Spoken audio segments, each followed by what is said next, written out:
Yay. Ready? Yeah. You say yay like people know what she says. It doesn't record what she says. I know. Yay. Okay. Dun, da, da. Good morning. Good morning. Good morning. Good morning. I'm tired, but I'm here. Welcome to the Sun Dragon Sideshow. The Dear Becky and Lizzy edition. I didn't sleep well last night. My phone gives me like percentage quality sleep. Yay. It gave me like 50% for last night. I went to bed too late. That was my fault. And I ate poorly yesterday. That was also my fault.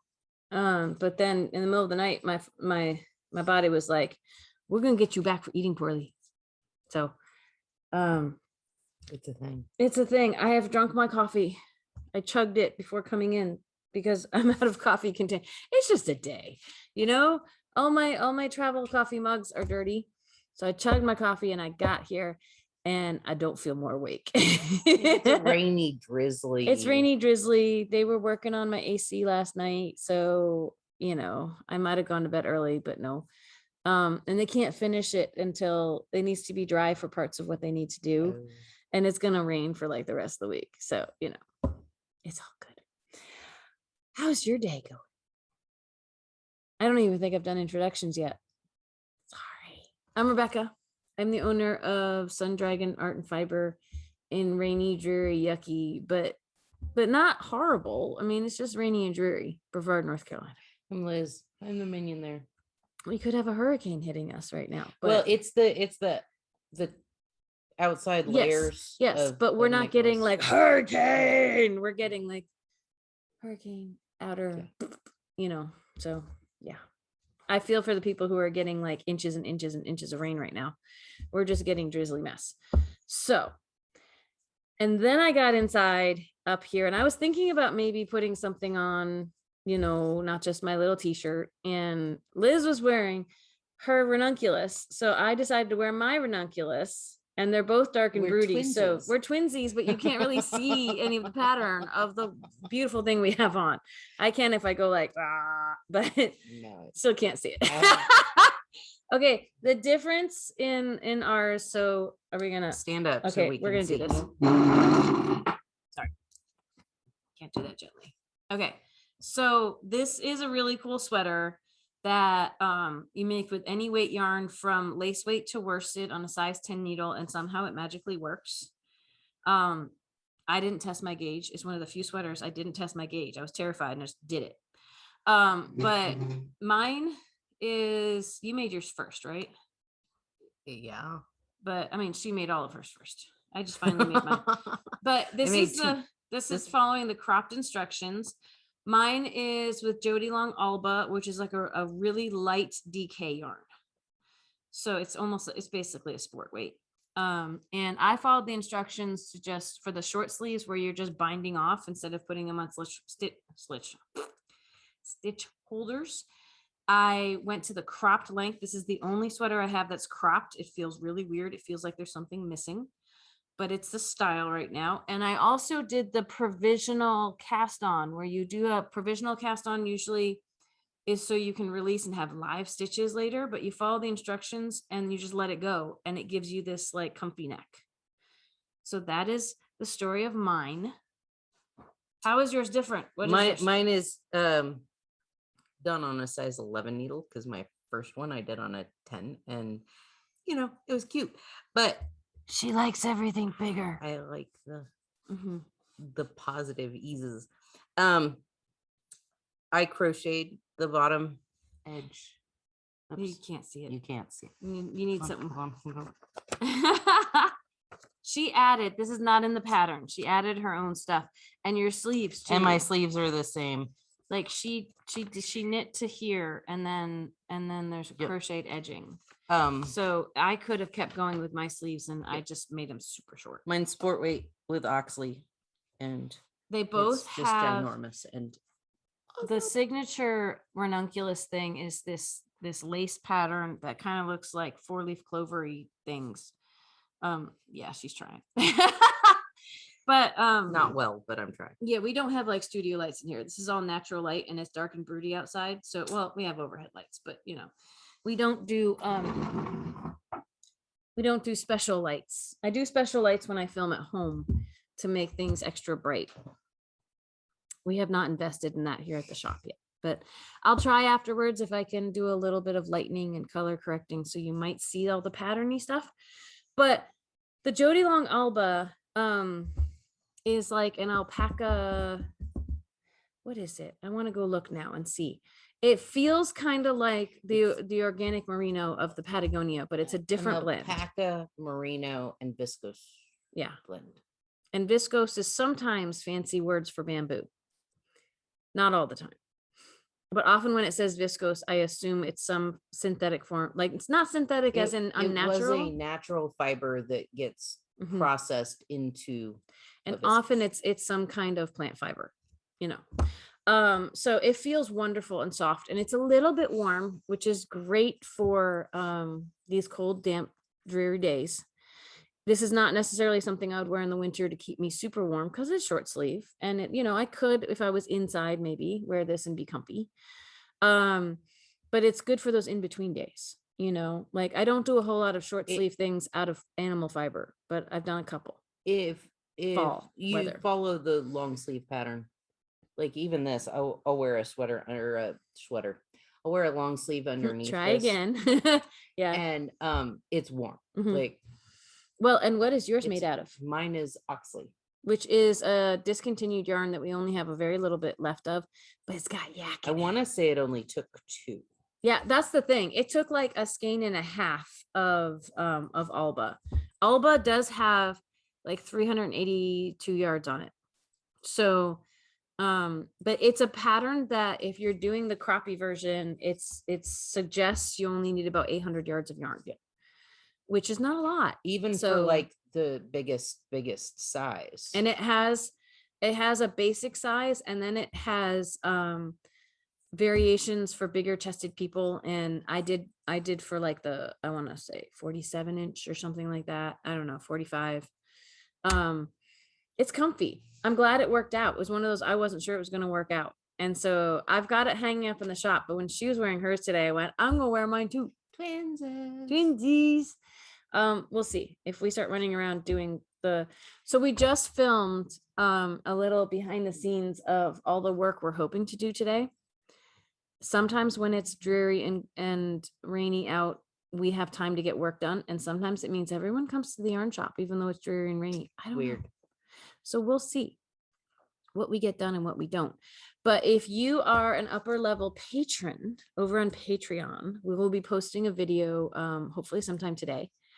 Depends on how much time I have to edit, because we have to stick a couple of scenes together. Like if I flip my camera on my phone around, it's not like a live stream where I can do it and it just rolls. I have to piece them together. Anyway, more info than you needed to know. But I think it's only the $35 and $50 tiers that get the behind the scenes videos. I'll double check. Yeah, so if you want to see all the fun things we're doing and you want to see Liz's camera work that I haven't even seen yet, she's never gonna let me do it again. Well, I might have to, because how else are we gonna, like, you know, she's never gonna let me do it again. I laughed a little bit. We'll see how much I laugh when I'm editing it, and I'm like, people are gonna get seasick watching this, but you know, it's okay. I tried. All right, so it's Dear Becky and Lizzy Day. We got a card yesterday. So we can talk about that. I have other things we could talk about, but let's do that first, because she was nice enough to send us stuff. Do you want me to read it? I mean, you're busy. I'll read it. Okay. Well, I'm gonna check email just to be sure, but you go ahead. So we got cute little, look, it's Sun Dragon colors. Yay! And it's a little flowers.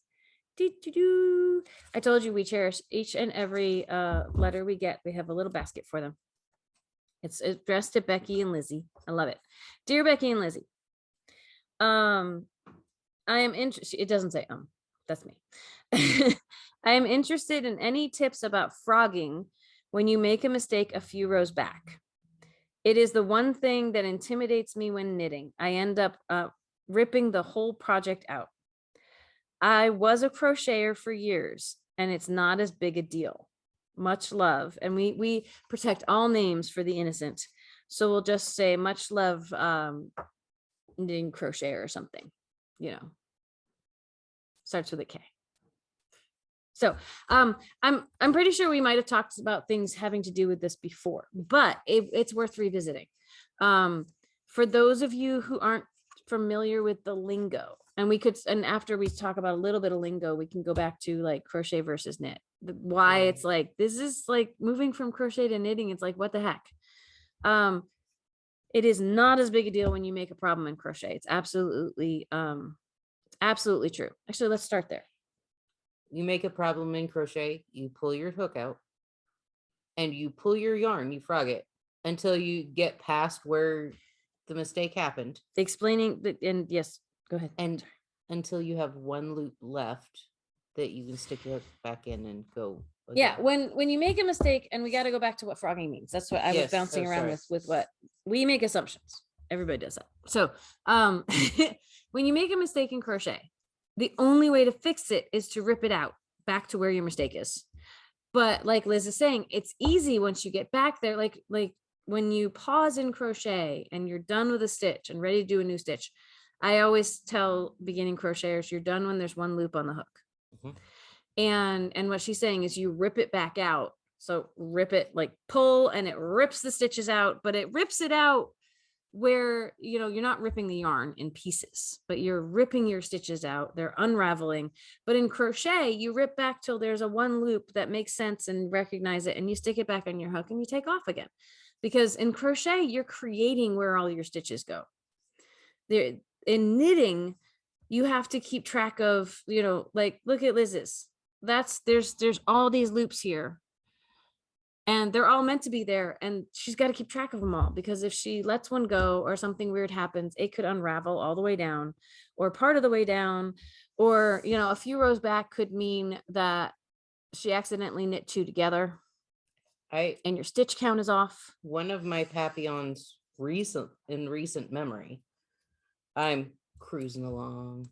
I even did my setup row, and I'm getting ready to put a bubble in, and there isn't a bubble to build next to it. It's deflated. It's a and I'd already done like 3/4 of the stripe, and it was 2 stripes down or whatever. And the stripe is like hundreds of stitches. Mm-hmm. Like, again, in crochet, you just go and get back there. In knitting, if you go and get back there, then you have to find all your loops again. So what I did is I figured out my contrast row underneath of it, and I took a smaller set of needles and I picked the first leg of each stitch. In knitting, there's 2 legs to the stitch, and it wraps around, like wrapping around your needle. And so you grabbed one of them. I grabbed one of them, like everyone on this side. And it took so it stuck her needle through all the stitches. An hour and a half, because I think I was close to 300 stitches or whatever. It was in section 3. So I went through and I picked up the first leg of every stitch on the row 5 that I needed to rip back to. Mm-hmm. And then I pulled out my working needles, losing all my stitch markers. And then I frogged, and since it's 2 colors. We still have to describe what that means. Go ahead. Continue. Frogged, I ripped it. Yeah, I was gonna hang on. Just you continue with your story. I pulled out my working needles. I'm gonna be logical in a second. And pulled out the 2 colors of yarn, because you can only go across 1.5 rows, and then you undo it. Anyway. But you ripped it down to the needles that I had inserted. And fortunately, with this pattern, she gives you the chart or the page of how many sets of 10s you should have for each row. And so I found what row I was on and put all of my stitch markers back as I stuck my working needles, slid everything from the selvage needles to the working needles. Salvage needles? Salvaging. Salvage is different. Yeah. Salvage is the edge stitches. And the rescue needle. Yes. Yeah. Some people would put a lifeline in just every so often And we have to So- explain what that means. And that's like a piece of dental I'm floss. sorry. I'm going into teacher mode here. I'm really sorry about that. That is like a piece of dental floss or Scrap something. yarn, something. A lifeline. It's like, you know, it keeps you from sinking all the way to the bottom, having ripped the whole thing out. If you put something to a row of stitches at some point, be it scrap yarn or dental floss, then it's a lifeline. It's like a life preserver. So it's here. And if you go above it and you make a mistake, then you can rip back to here instead of frogging the whole piece. And again, we still have to talk about or you don't have to weave in a whole new needle if you add a lifeline. Liz was retroactively putting in a lifeline is what she was doing by taking a smaller needle because she didn't want to stretch her stitches out and threading it through a spot that was safe to grab all her stitches. So, okay, we need to back up and kind of go. I'm going to try to be logical. And by being logical, I'm probably going to confuse some other people. But where my brain goes is, okay, do the terms first. So frogging is Liz was starting to get to the meaning of it in the middle of the story, but I want to pull it aside and also say it here now too. Of knitters think they're cute and have jokes and fun things, although the word frogging works for either knit or crochet because it is where you take your tool out, be it your needle out of all of your stitches or your hook out of your one loop there, and you rip it. Sounds like ribbit. So haha, we've got jokes. So you frog it. That's the word. If you hear someone say it or you see it online, I frogged my whole piece and go, what the heck? It means they tore the whole thing out. They didn't like tear it into little pieces, but they pulled all their stitches out. They just went foop, rip it. And without a care for where the stitches are, I mean, you can do it very carefully, right? And try to keep track of all your loops that are sticking up. In knitting, there's a whole bunch of loops. But what Liz is describing, I think, is a really good way. If you haven't already, like, there's two ways to approach frogging. We'll talk about something called tinking in a second. But there's a couple different ways I can think of. I'm sure there's many more ways to approach frogging in knitting. Like crochet, you frog back to where you need to, you stick your hook in and you take off. And it is much easier. It's one of the benefits of crochet. There's a lot of pros and cons to both knitting and crocheting. So it's hard to say like one has like traction over the other. I'm not ignoring Liz. I'm waiting to make sure she's done sneezing. Only one? Sure. Bless you.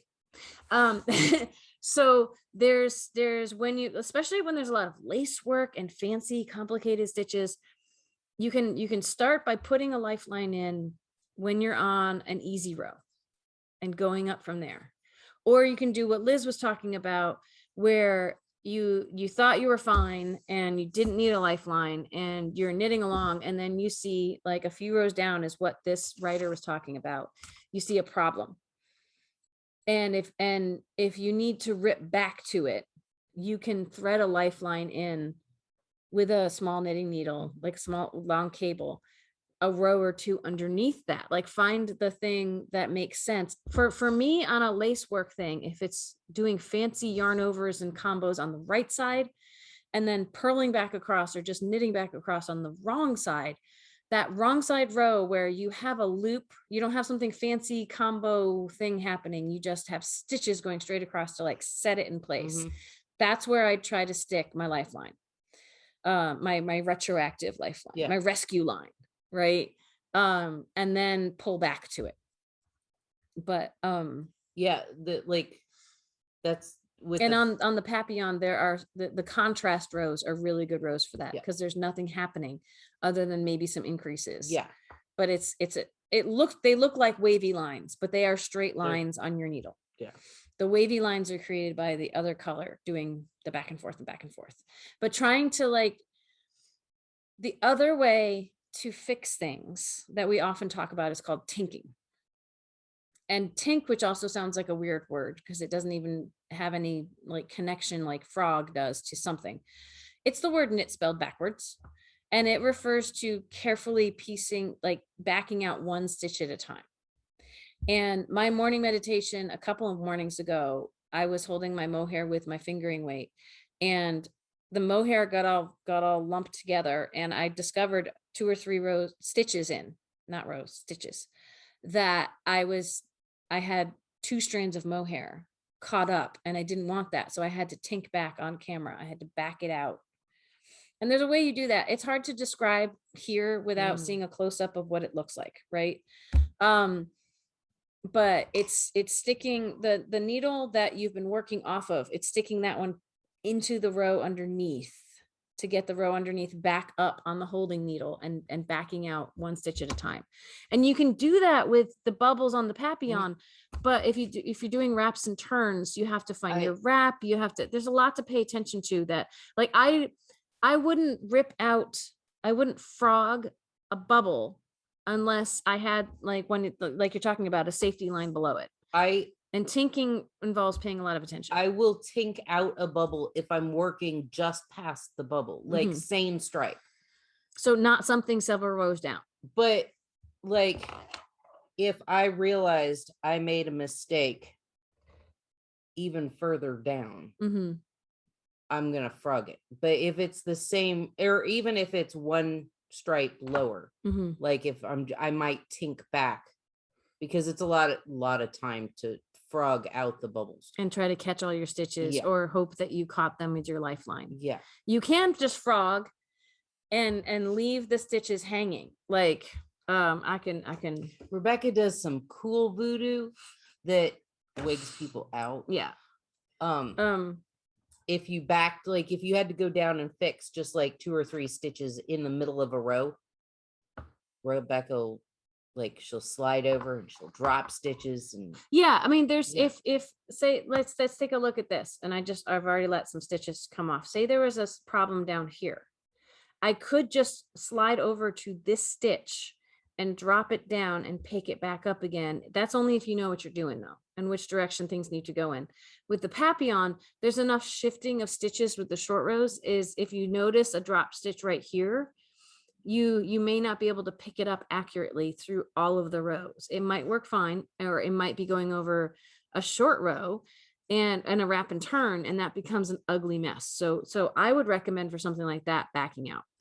And I dropped a stitch on one of my Papillons, like way down there, and didn't realize it until I was further up and I needed it, but there wasn't anywhere to pull it up, and that's I'd have the to issue. go through short rows. And so what I did was I tied it off and made an extra stitch.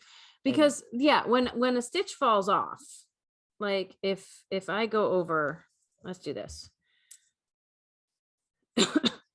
If I come over here and I let a stitch go and it runs away, see that right there? There's space there to pick it back up. However, if you drop a stitch and then you knit over it, like if I didn't notice that and I kept going for several rows, it would close off up top. There wouldn't be this space where the stitch has yarn to pick back up. You have to, I call it muscling it in. So if I let a stitch drop and it only dropped like a couple rows, but I knit 4 rows over that and then spotted this, there wouldn't be space up here to muscle it through. It would be so tight and it might look funny and you might not like the way it looks. Some of this is where I don't care bar. If you're like, I don't care, I'm going to muscle it in. I don't want to rip out all the work I've done. But say you don't have a lifeline or you don't do that stuff. If what I tell people is if they've made a mistake, I say, do you trust me? And usually they say yes, because they don't really have a choice. It comes out sounding like yes. And I will just do this and they will be shocked and mortified.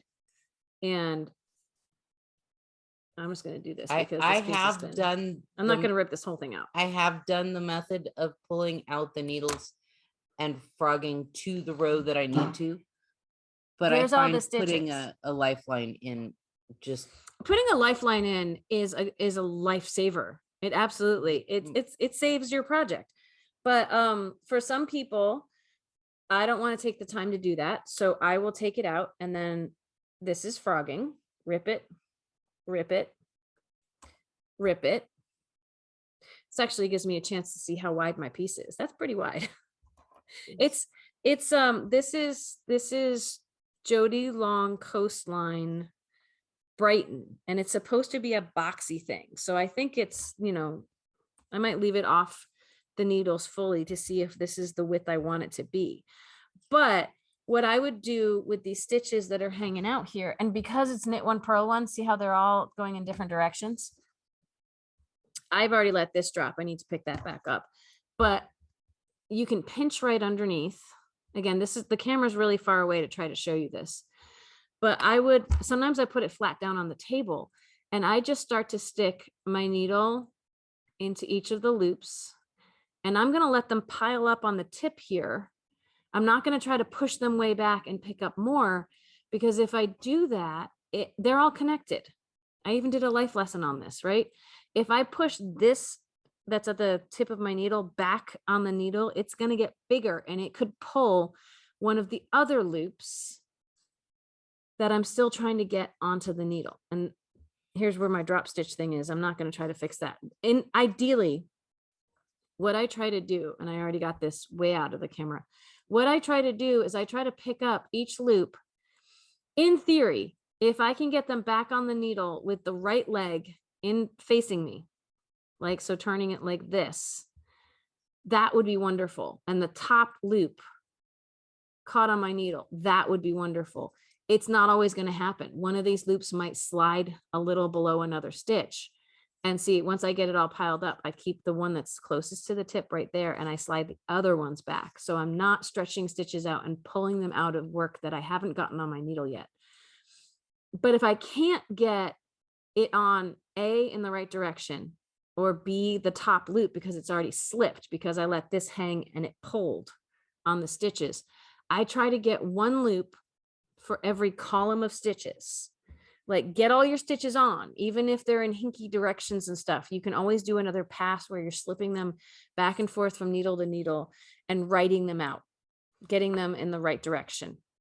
So I've started with this. I still have a crap ton to go to get it back on, but yeah, it's Rebecca, like I do voodoo I'm magic. I'm not true. scared of frogging, like, or putting needle loops back on my needles. Watched Rebecca do it 1,000 times. Yeah, it's grab a loop. It doesn't matter which way the loop is going, because or you're if it's gonna, the second one down and not the top one, because you can fix it.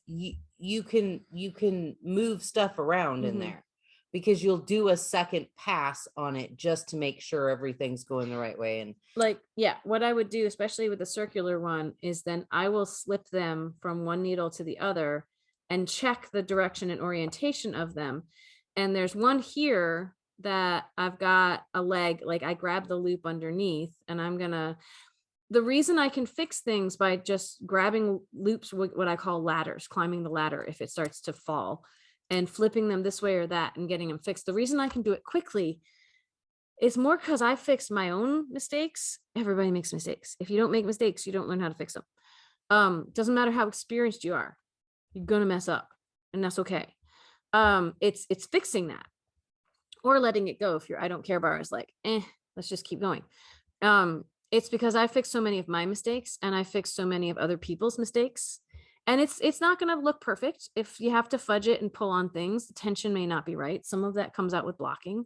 But so much of this before I opened a yarn shop was just me going, okay, let me try this to fix it. Okay, that didn't work. Let's knock that off the needle again. Let's try this. Okay, this worked. What did I do? And if I don't remember, the next time it happens, I'll try again. a lot of it is just learning how the stitches hang Learning out to read your stitches with each other. Yeah. Like, if there's a ribbing or garter, they go in and out in different directions on different rows. But it's having the courage to try that, to just say, you know what, I'm gonna let it go, or I'm gonna rip it out and try to fix it. And the worst thing that will happen is, you have to restart the whole thing. Well, and then you've learned the pattern really well, so hopefully it'll go faster next time. And even though there's a pandemic, easier and said you're than not done, teaching your fix your mistakes class, just knit a little swatch out of and mess around and with just it. mess around with it. Just like drop stitches on purpose and then figure out which way they work. I still don't know. I play around with it every single time. Right. And it's silly. We have locals who are like, now I have the confidence to do this, because if it really messes up, I just bring it into you. And not everyone can do that who's watching. I get that. And I'm sorry. I wish I lived everywhere. It'd be great. But yeah, it's try stuff out. And if that means doing on a test swatch that's not your actual pattern, so you can get comfortable with it. Because here's the thing about my Fix Your Mistakes class is it's wonderful. I have everyone bring in a little swatch that's still on needle, so you can drop stitches and pick them up and learn about fixing and frogging and all that good stuff. And I've had so many people. I used to do it once a month when we did classes, and we haven't gone back to classes in quite some time. I'm keeping my exposure to people to a minimum for minimum amounts of time and minimum exposure to each other and all that good stuff. But people would take the class and their minds would be blown during that class, and they would learn all these awesome, amazing things. But if you don't go home and mess up more right away, it doesn't necessarily stick. And that's not a failure on the people's part who took my class or on me as a teacher. I'm going to be a little egotistical and say that. It's if you don't practice it, and then you might lose the skill. And It's to like- practice fixing your mistakes, you need to keep making mistakes. It's like binding off and casting on. Mhm. You don't use them as often because you're knitting miles of yarn in between, casting on and car binding off. covers. Yes, car covers. And so when it comes time to Mm. actually start a new project, a lot of newer knitters are like, wait, how do I do that again? Because, So yeah, time. but what that means is if you want to become an expert at fixing mistakes, it means you need to mess up a lot. But that's okay. All these times which I try to teach my students when I was a teacher of like, failure is okay. It's not great necessarily. It doesn't make you feel great, but you need to fail to succeed. And messing up, like to be in, like, I'm an expert. I mean, if I want to be, again, egotistical, I'm a pretty expert fixer of mistakes. And it's not just because I'm fixing everyone else's mistakes. It's because I've made a lot of mistakes. And that's how it rolls. It's if you don't have the courage to make mistakes, you're not going to necessarily improve on fixing them. You're going to have to rip a lot of stuff out if it's just, well, oh crap, and I got to start over. But the thing about that kind of failure of, oh crap, I can't fix this, I need to start over, is again, you've probably internalized a lot of the pattern. It's probably gonna look better when you redo it because you've had practice with it now, rather than, hey, it's getting better as I go, and oh no, look, there's a mistake back at the beginning. You might like how it looks having started over, so maybe starting over is the right option. I mean, you feel like you wasted a lot of time, I know, but it could look so much better after you restart it that it's worth it. And sometimes like you need practice with the mistakes. So if you frog a little tiny sample and get practice putting your needle back in without a lifeline, the horrors. But you can do it. Like, start small, and then the big things don't really matter. Like, they're not as scary. No, they still matter, but they're not as scary. Yeah. I mean, I still get upset when I make mistakes and have to fix things, but you can feel more confident about it. Absolutely. And it's all just sticks and string. I need to, oh, here it is. Okay. So we need to go soon. So is that why you put it down? Yeah, I have fixing it while we're 11 talking. stitches and I should only have 10. Did you check around it to see if there's a 9? I did not check around it because that's the first thing on the Papillon is if you have 11 instead of 10, because there's stitch markers in sets of 10. Is there a 9 somewhere that should be There's probably a 9 somewhere, but and if not, then we have other things to fix on it. But so this isn't necessarily a fixing your mistakes thing. Ooh, excuse me. Coffee. This is an I lost. This is an I lost at Yarn Chicken thing.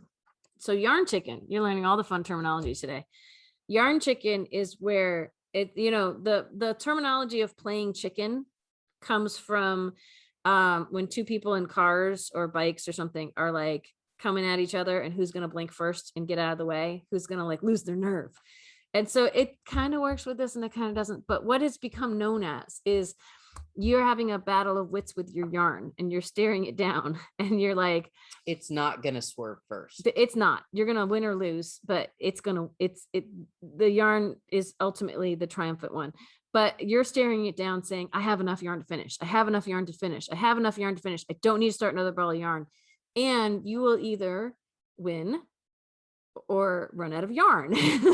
and generally very short amount of space. Like I have 5 stitches left to do.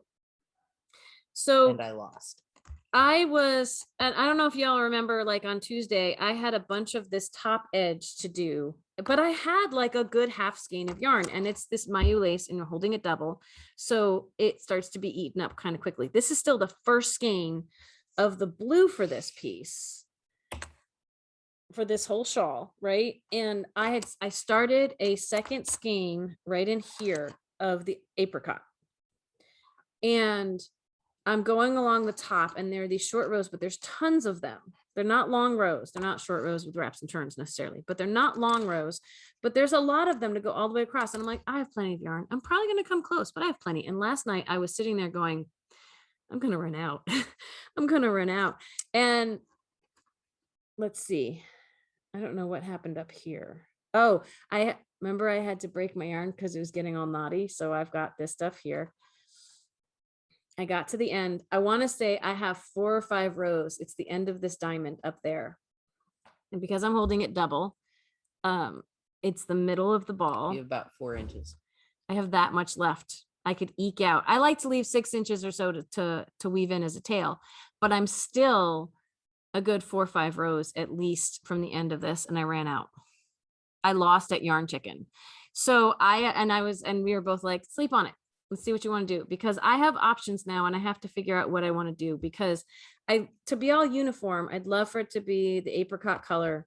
I'm not, this yarn is over $30 a skein. I am not cracking open a third skein of it just for like this, which probably only going to be a few yards worth of yarn. So I have options. One option is maybe backing out to the beginning of this diamond and making it blue. I have tons of the blue left. I could back out quite a bit more and do it marled, 1 strand of blue and 1 strand of yellow. I really would like to just have it end in yellow. I mean, it looks like it's one piece, even though this was built by going back and forth across the top. What I'm thinking, and I'll let y'all know on Tuesday if this works. So I have all these bits of tail, right? But if I want to leave 6 inches or so for weaving in, these little bits, it's going to be a hot mess if I try to piece together all these little bits. But see, I left them extra long. And now, of course, I'm going, oh crap, I shouldn't have left them that long. I didn't want to leave these really short though, either. If they're too short, you can't really weave them in. But there's some pieces that are a bit longer, like this. What I'm thinking I'm going to do right now, I may back out down to like here. I'm going to back out enough, because remember, this is doubled, but it met in the center. I'm going to back out enough that I could cut this one to be a single longer strand than it was doubled, and start holding little tails with it to make it doubled. I have a theory in mind, but what it probably means is all these ends that I haven't like look, this is my starting one. Look at that. All my ends that I haven't woven in, I'm probably going to weave in and cut the excess off and see what I'm left with. I'll probably still have a bunch of little ends to weave in at the end, and it's going to be obnoxious. But I'm going to see if I can do it where I only have to weave 1 of the strands in instead of 2 and 2 and 2 and 2 and 2. It's just 1 here and 1 here, because 1 strand will be.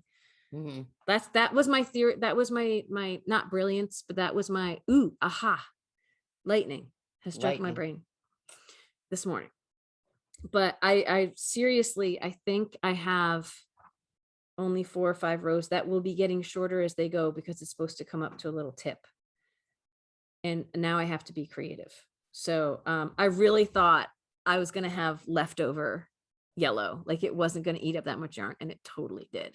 So stay tuned for the continuing adventures. You will get an update on Tuesday. And I won't have it blocked yet, because there's no room in my house to block things right now, because there's a hot mess everywhere because they're fixing things in my house. but I can show you what happened. So that person probably thinks we're going to pick up the phone because we open in 5 minutes, but we're going to call them back because we're going to wrap up right now. So see, they decided, no, I feel like it should ring more than that. Maybe the power outage changed things, like if we lost power or something. Anyway, we should wrap up. And we have knit night tomorrow night. It's our last 6 to 9 p.m. for virtual knit night. You should join us on Zoom 6 to 9 p.m. Eastern Standard Time on Friday night with the shop phone number 828-877-3550. And then Sunday is our monthly dual platform virtual sit and stitch. And we will keep that at 4 hours because it only happens once a month from 1 to 5 p.m. Eastern Standard Time, again, East Coast time for the US. I will be on Facebook Live, so you can drop in and out there and see what's going on, or you can join us for any chunk of that over on Zoom. Again, it's that shop phone number we just mentioned. Do you want to say it again? 828-877-3550. You can see people over on Zoom if you care to dabble with that technology, or you can hear them over on Facebook, but you got to stare at me the whole time. Quiet.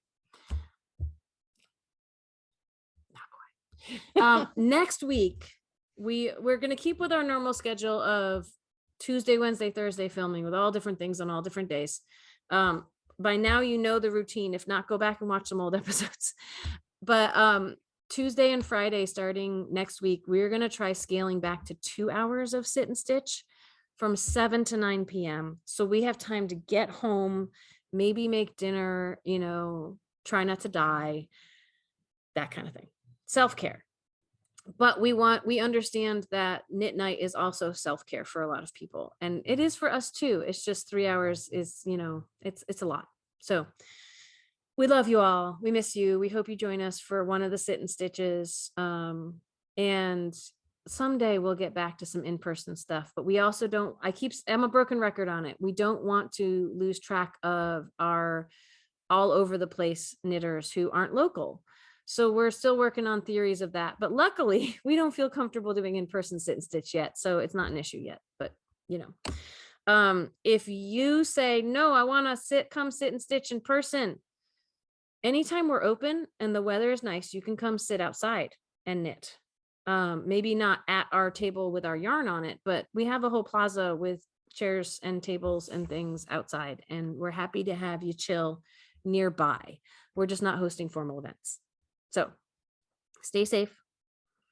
Please wear your masks if and when you can, when you are indoors or around crowds, just like we ask people to do in the shop. It's not crowded in the shop, but we ask people to do in the shop. Take advantage of as many layers of Swiss cheese as you can so that you stay healthy. So I think that's it. Yeah. We need to open the shop. Have a good weekend. Bye. Like, subscribe, ring the bell, all that fun stuff. Subscribers. We're at 587.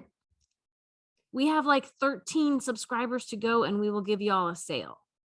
So if you haven't subscribed yet, consider, if everyone watching right now who is not subscribed to this YouTube channel does subscribe, I don't think it does anything wonky to you. It just lets you know when we have new videos. But if y'all subscribe, you could help earn everybody who's watching a sale on their online shop. Okay. That's it for today. Bye.